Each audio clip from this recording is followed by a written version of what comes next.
السلام علیکم ورحمۃ اللہ وبرکاتہ نحمدہ ونصلی ونسلم علی رسولہ الکریم۔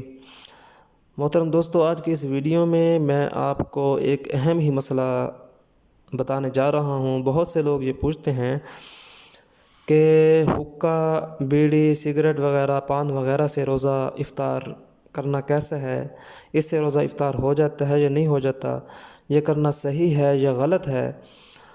تو اس کا جواب یہ ہے کہ اگر کوئی شخص حقہ پیتا ہے یا بیڑی رکھتا ہے، اسی طرح پان وغیرہ سے روزہ افطار کرتا ہے، تو اس کا روزہ جو ہے تو افطار ہو جائے گا، روزہ اس کا کھل جائے گا، لیکن ایسا کرنا جو ہے بہتر نہیں ہے۔